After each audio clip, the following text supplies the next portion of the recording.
करने के बाद उसके जो टेस्ट पे तो टेस्ट ही लगेगा, जो जो टेस्ट होते हैं कौन कौन से होते हैं टेस्ट, उसके बाद चल सकता है वो, उसमें सभी चीज होगी। चलो आप समझो इस चीज को, अब पहले समझो इस चीज को, जो आप पार्ट बता रहे हो उसको समझो, सुनो, माइक म्यूट कर लो, बता देता हूं शॉर्ट में। ब्लड ट्रांसफ्यूजन प्रोसीजर, ठीक है, एक प्रोसीजर होता है जिसे हम ब्लड ट्रांसफ्यूजन कहते हैं, यानी ब्लड को ट्रांसफर करने के लिए एक बॉडी से दूसरे बॉडी में डालने के लिए एक प्रोटोकॉल होता है, एक प्रोसीजर होता है, एक एसओपी होती है उसकी रिटर्न, ठीक है। भाई मैंने ब्लड डोनेट किया, तो पहले मैंने मैं डोनेट करने जाऊंगा, वो एक बैगेज में कलेक्ट किया जाएगा, चाहे वो 250 ml का हो, चाहे वो 300 ml का हो, चाहे वो 500 ml का हो, ठीक है, एक बैगेज में डोनेट करूंगा। फिर उसके बाद उसकी प्रोसेसिंग होगी। तो प्रोसेसिंग में क्या होगा, सबसे पहला प्रोसेसिंग होता है टेस्ट, ठीक है। टेस्ट में क्या होता है, वायरल मार्कर्स लगाए जाते हैं। वायरल मार्कर क्या है, HIV, HCV, HBS, AG, ठीक। अब ये तीनों लगाया जाएगा, सिफिलिस लगाया जाएगा उसमें, और ये किससे लगाया जाएगा, एलाइजा, PCR या एलाइजा, ठीक है, इसके बेसिस पे लगाया जाएगा। विनीत माइक म्यूट कर लें, अगर कुछ बोलना है तो बताएं अभी। मैं ये कहना चाह रहा हूँ, किसी पेशेंट को प्लेट कम है तो प्लेट का अलग से आ जाती है, वो सब बताऊंगा, पहले यहां ध्यान दो, वो सब बताऊंगा, ठीक है। अभी शॉर्ट में जो बता रहा हूं पहले उसको सुनो। तो पहला क्या प्रोसीजर है, टेस्ट का। भाई मैंने ब्लड डोनेट कर दिया, मैंने मान लो 250, ठीक है, एक बैगेज है 250 ml का, मैंने डोनेट किया। अब डोनेशन हो गई, डोनेशन के बाद क्या हुआ, उसका टेस्ट हुआ, ठीक है, टेस्ट हो गया। तो टेस्ट में अब भाई तीनों वायरल मार्कर, भाई ये एक बैगेज है, ठीक है, 250 ml का ब्लड का, ये यहां पे ब्लड आ गया, फिर इसमें हुआ इसका टेस्ट, वायरल मार्कर लगाए गए, HIV, HCV, HBS, AG और ब्लड ग्रुप, ठीक है। ये आपके वायरल मार्कर के साथ एक ये टेस्ट लगा दिए गए। अब ये नेगेटिव आए तीनों और ब्लड ग्रुप पता लग गया। अब उसके बाद इसका होगा सेपरेशन। सेपरेशन क्या होगा, हाई एल्टीट्यूड सौरभ, अब सुन लो, आराम से सुनो पहले, अब बीच में मत बोलना, अभी सुनो पहले, अगर कहीं कंफ्यूजन हो तो रोक के पूछना। अब बैगेज हो गया, टेस्ट हो गया, टेस्ट निगेटिव आ गया, ब्लड ग्रुप पता लग गया, सैंपल ओके है, यानी ये बैगेज ओके है, किसी को भी दिया जा सकता है। अब एज इट इज नहीं दिया जा सकता, इसमें से सेपरेट करेंगे। क्या क्या सेपरेट करेंगे, सेल सेपरेट होगा और अदर कंपोनेंट सेपरेट होंगे, ठीक है।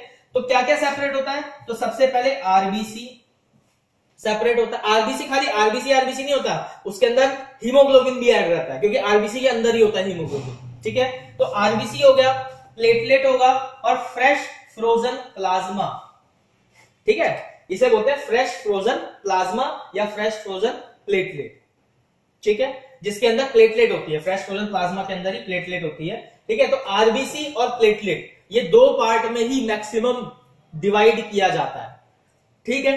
तो ये डिवाइड हो गया भाई, दो पार्ट में हो गया, एक आपका प्लेटलेट हो गई, एक आरबीसी हो गई, यानी ब्लड हो गया, ठीक। अब जिसको प्लेटलेट की कमी है उसको प्लेटलेट चढ़ेगा, जिसको सेल की कमी है उसको सेल चढ़ेगा, जिसको हीमोग्लोबिन की कमी है उसको भी ये सेल वाला ही पार्ट चढ़ेगा, जिसको डब्ल्यूबीसी की कमी है उसको भी ये सेल वाला पार्ट चढ़ेगा, ठीक है। जिसको प्लेटलेट की कमी है उसको अलग से प्लेटलेट वाला पार्ट चढ़ेगा, ठीक। और फ्रेश फ्रोजन प्लाज्मा, प्लेटलेट, ये तीन पार्ट में डिवाइड हो रहा है। और जिसको मान लो प्लाज्मा में अदर कंपोनेंट, जैसे हमारा urea, creatinine, uric acid, sodium, potassium, calcium, enzyme, तो उसको प्लाज्मा वाला पार्ट चढ़ेगा, ठीक है, जिसे हम फ्रेश फ्रोजन प्लाज्मा बोलते हैं। जिसी को प्लेटलेट की कमी है उसे स्पेसिफिक प्लेटलेट चढ़ाई जाएगी, जिसको सेल्स की कमी है उसको सेल्स चढ़ाया जाएगा, एचबी वाले को भी सेल्स वाला पार्ट ही चढ़ाया जाएगा। ये पार्ट क्लियर हो गया। तीन बैगेज में डिवाइड हो जाता है, फ्रेश फ्रोजन प्लाज्मा ये भी पेल येलो का होगा, प्लेटलेट ये भी पेल येलो का ही होगा, और बाकी जो पार्ट बचा सेल वाला वो हमेशा रेड बैगेज की तरह दिखाई देगा। इतना क्लियर हो गया। अब कौन सा ब्लड किसको चढ़ाया जाता है, ये मैंने ब्लड ग्रुप आपको इसलिए पहले ही नोट भेज दिया है। तो ब्लड ग्रुप में आपने पढ़ा होगा, जब हम एबीओ टाइप की बात करते हैं तो एबीओ टाइप में क्या होता है भाई, जिसका ए पॉजिटिव है उसको ए पॉजिटिव ही ले सकता है, जिसका ए नेगेटिव है वो ए नेगेटिव का ही ले सकता है, जिसका बी पॉजिटिव है वो बी पॉजिटिव वाले से ले सकता है, जिसका बी नेगेटिव है वो बी नेगेटिव वाले से ले सकता है, जिसका ओ पॉजिटिव है वो ओ पॉजिटिव वाले से ले सकता है, जिसका ओ नेगेटिव है वो ओ नेगेटिव वाले से ले सकता है। ये तो हो गई। और जिसका ए बी पॉजिटिव है वो ए बी पॉजिटिव वाले से ही लेगा, जिसका ए बी नेगेटिव है वो ए बी नेगेटिव वाले से ही लेगा। अब ये तो हो गई स्टैंडर्ड बात कि कौन सा ब्लड ग्रुप कौन से ब्लड ग्रुप वाले से ही लेगा। यानी मेरा ए पॉजिटिव है तो मुझे सूट करेगा ए पॉजिटिव वाले से ही लेने को। बात समझ में आ रही है? अगर मेरा, अब बात करते हैं भाई ब्लड ग्रुप में कि यूनिवर्सल डोनर और यूनिवर्सल एक्सेप्टर कौन सा होता है। ठीक है, तो यूनिवर्सल डोनर होता है ओ निगेटिव। ओ निगेटिव वाला अगर कहीं ट्रेवल करता है तो उसे वहां के लोकल थाने में एक लेटर देना होता है कि मैं यहां से यहां ट्रेवल कर रहा हूं। तो क्या होगा, वो क्यों देना पड़ता है? वो इसीलिए देना होता है कि इन केस अगर उसका कोई एक्सीडेंट होता है तो ओ नेगेटिव वाला सबसे ब्लड ग्रुप नहीं ले सकता, वो सिर्फ ओ नेगेटिव वाले से ही ले सकता है। दे सकता है सबको, किसी को भी, जिसको भी चाहिए होगा, चाहे वो ए पॉजिटिव हो, चाहे वो ए नेगेटिव हो, चाहे बी पॉजिटिव हो, बी नेगेटिव हो, ए बी पॉजिटिव हो या ए बी नेगेटिव हो, ओ वाला सबको ब्लड दे सकता है, लेकिन ले नहीं सकता सबसे, वो सिर्फ ओ नेगेटिव वाले से ही ले सकता है। ठीक, तो ऐसे ये तो हो गया यूनिवर्सल डोनर, यानी जो दे सकता है। और यूनिवर्सल एक्सेप्टर की बात करें तो ए बी पॉजिटिव, ये ब्लड ग्रुप का टॉपिक है। अब आ जाते हैं अपने मेन टॉपिक पे, आरबीसी पे, कि भाई हमें कब कब चढ़ाना होता है। और एक बात और क्लियर कर देते हैं आपको, मेरे को लगता है विनीत आपको भी समझ में आ गया होगा कि प्लेटलेट जब चाहिए तो प्लेटलेट दिया जाएगा, प्लाज्मा जब देना होगा तो प्लाज्मा दिया जाएगा, RBC red blood cell haemoglobin देना होगा तो RBC red blood cell haemoglobin ही मिलेगा आपको। सौरभ पाल, अब क्लियर हो गया इतने पार्ट में? सर ये सब क्लियर नहीं सर, हमें ब्लड की कमी है, ब्लड तो हमें दिखता है ब्लड लाल होता है, प्लेट कैसी होती है सर? पेल येलो दिखाई देती है अगर चढ़ावा, कोई पेशेंट चढ़ाता है तो उसे हमें दिखाई, बिल्कुल दिखाई देंगी जी, पेल येलो कलर की दिखाई देंगी आपको प्लेटलेट। आपको ना हो तो गूगल में सर्च करके देखना प्लेटलेट का बैगेज। हाँ जी सौरभ पाल बताएं। जैसे कि प्लेटलेट्स कम है, हाँ जी ठीक है, तो उसमें हमारी प्लेटलेट्स 20 के आसपास आ गई। 20 क्या? पूरा बोलो यार, आधी अधूरी बात मत क्या करो सौरभ पाल आप। हाँ बोलो, अब बोलो। 20,000 प्लेटलेट्स रहेगी। 20,000 प्लेटलेट रह गई, ठीक है।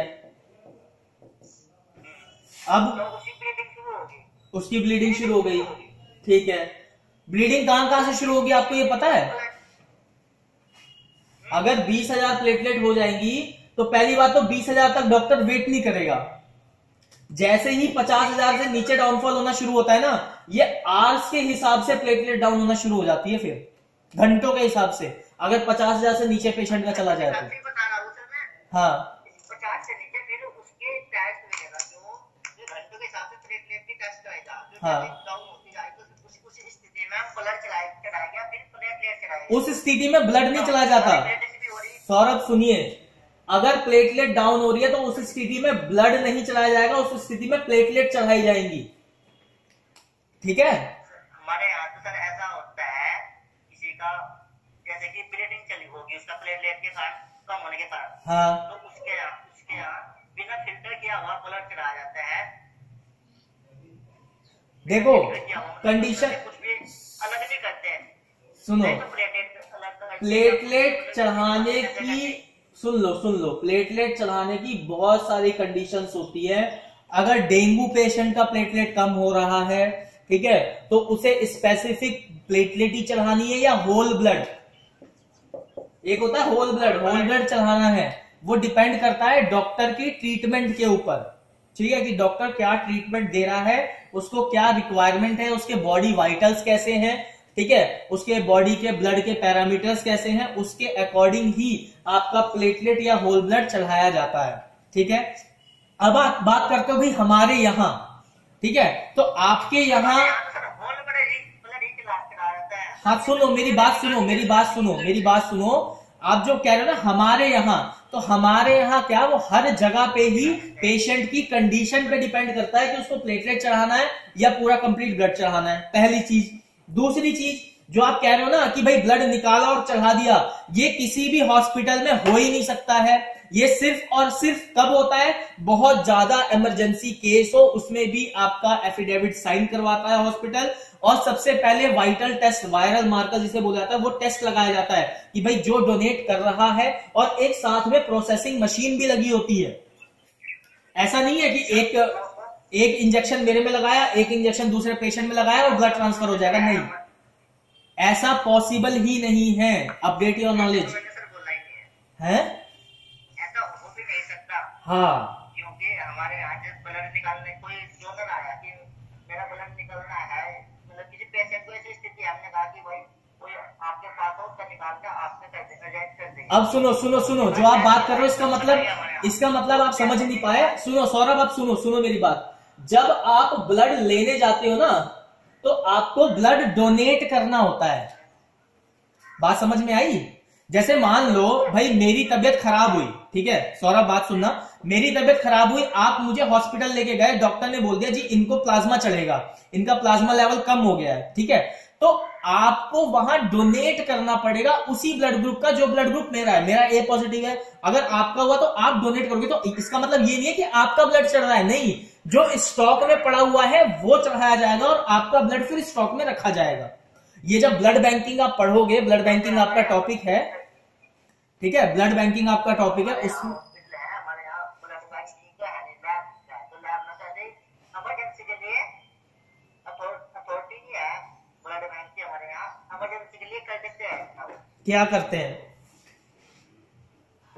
जैसे कि किसी को इमरजेंसी में ब्लड चाह रहा है, हाँ, पेशेंट का जो पेशेंट के साथ वाला है उसका निकाल के उसका कर देते हैं, चढ़ा देते हैं, इमीडिएटली चढ़ा देते हैं।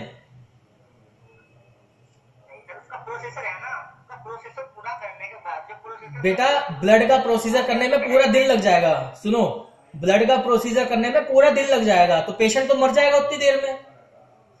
अगर इमरजेंसी का केस का मतलब क्या होता है? प्रोसेसर है सर हमारे यहाँ, कितना? 2 घंटे का प्रोसेसर है, 9 घंटे का प्रोसीजर है। आप खुद ही बोल रहे हो कि भाई हमारे यहाँ ये प्रोसीजर है कि भाई पेशेंट को ब्लड चढ़ा दिया जाएगा। मेरा ब्लड ए पॉजिटिव है, पेशेंट है बी पॉजिटिव का, तो मेरा ब्लड लेके उसको कैसे चढ़ा देंगे? जब ग्रुप चार्ज मिलेगा तभी चढ़ाओगे, इससे पहले नहीं चढ़ाने के। और वो ब्लड भी नहीं चढ़ेगा जो मेरा है, वो ब्लड जो उनके स्टॉक में रखा होगा ना वो चढ़ता है।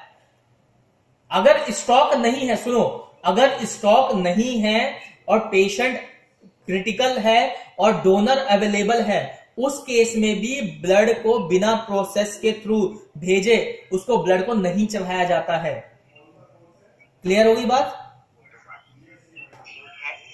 हाँ, देखो हर हॉस्पिटल का प्रोटोकॉल अलग होता है, लेकिन ब्लड बैंक का हर जगह का ऑल ओवर इंडिया एक ही प्रोटोकॉल यूज होता है। पहले ब्लड प्रोसेस पहले कलेक्ट किया जाएगा, फिर प्रोसेस किया जाएगा, फिर सेपरेट किया जाएगा, फिर डोनेशन के लिए निकाला जाएगा, और सॉरी डिलीवरी के लिए निकाला जाएगा।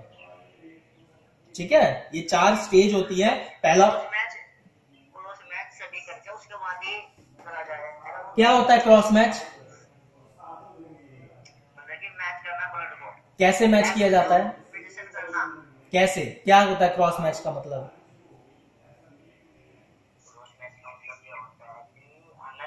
देखना है कि दोनों ब्लड लेने के दोनों ओ पॉजिटिव है, हमें देखना कि वो दोनों में जो देने वाला है उसका भी। क्रॉस मैच का प्रोसीजर क्या होता है?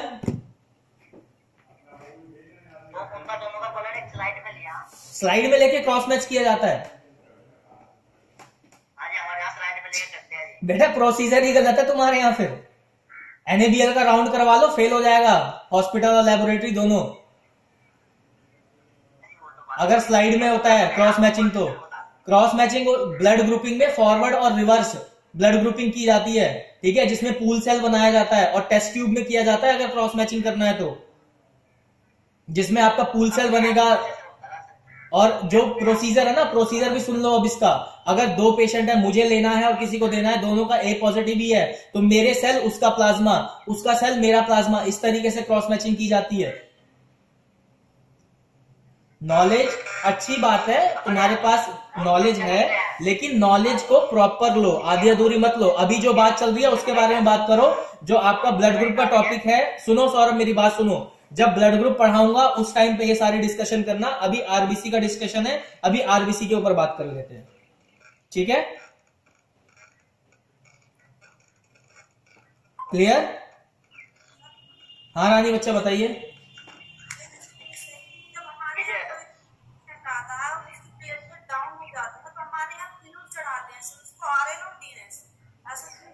देखो ट्रीटमेंट एक होता है, ट्रीटमेंट एक होता है इंस्टेंट।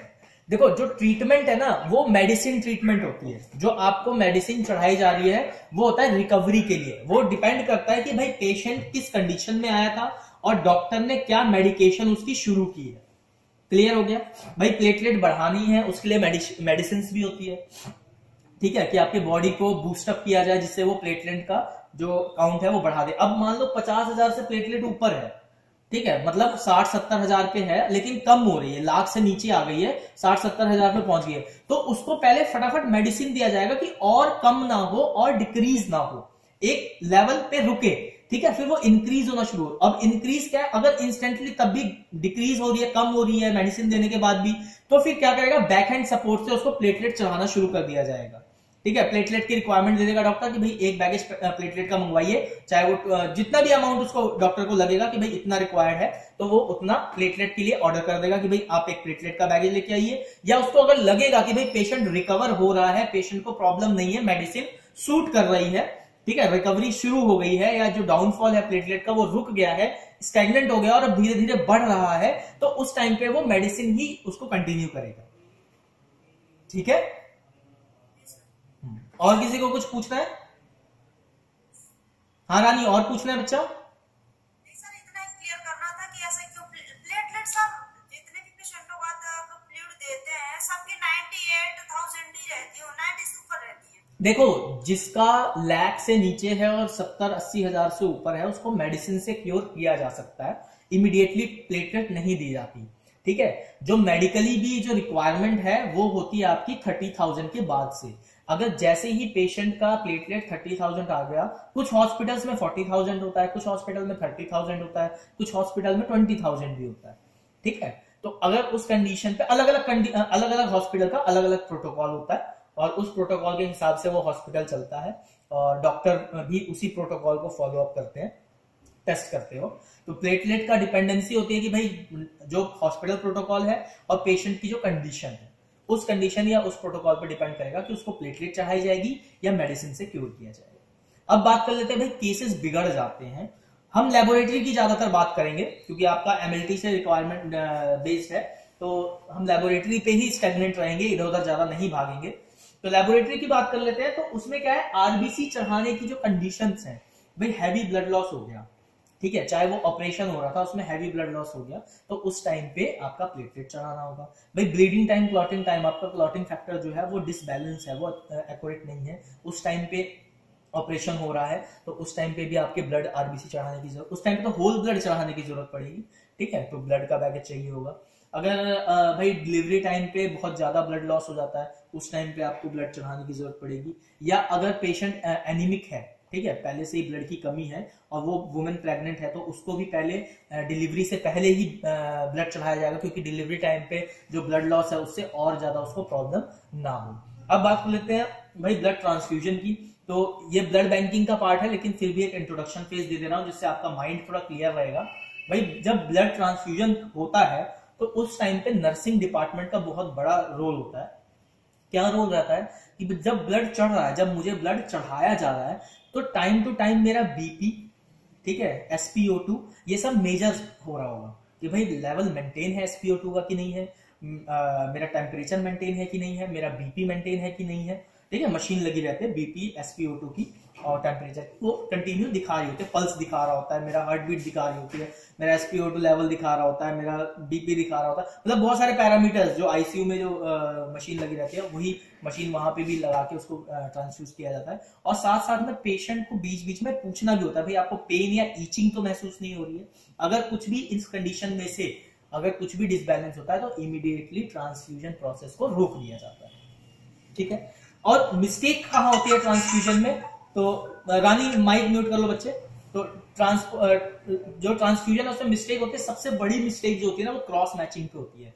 अगर प्रॉपरली क्रॉस मैच नहीं किया गया है और ब्लड ग्रुप का कोई भी फैक्टर डिफेक्ट हो जाता है, मान लो ए पॉजिटिव था और ए नेगेटिव चला गया लिख के, चाहे वो लेबोरेटरी से टेस्ट होके गया हो चाहे वो ब्लड बैंक से टेस्ट होके आया हो, अगर वो गलत चला गया तो पेशेंट की डेथ भी हो सकती है, पेशेंट मर भी सकता है। अगर ए पॉजिटिव वाले को ए नेगेटिव का ब्लड चढ़ा दिया तो पेशेंट की डेथ भी हो सकती है, उसको हार्ट अटैक आ सकता है। क्यों आ सकता है भाई? हर सेल को कंट्रोल कर रहा है हमारा न्यूरॉन सिस्टम। बाहर से कोई बॉडी का सेल, दूसरी बॉडी का एक सेल आया, उसके लिए वो फॉरेन पार्टिकल हो गया, वो क्या करेगा? फाइट करना शुरू कर देगा उसके अगेंस्ट, और बहुत सारा अमाउंट में आ रहा है तो दिक्कत हो जाएगी। तो बॉडी क्या करेगी? हैंग आउट हो जाएगी, खराब हो जाएगी, डेड कर जाएगी। ठीक है, तो ये एक आरबीसी का ब्लड का एक शॉर्ट में डिस्क्रिप्शन था, लेक्चर था। उम्मीद करता हूं आपको समझ में आया होगा। और स्पेशली 2-3 चीजों को और सौरभ पाल आपके लिए, आई नो आपके पास नॉलेज अच्छी खासी है, आप बहुत अच्छा पढ़ते हो या प्रैक्टिकल प्रोसीजर है आपका, लेकिन साथ ही साथ में आपको यह भी ध्यान रखना होता है कि जिस टॉपिक पे क्लास चल रही है उसी टॉपिक पे डिस्कस किया जाए और थोड़ा वेट किया जाए तब तक जब तक क्लास खत्म नहीं होती।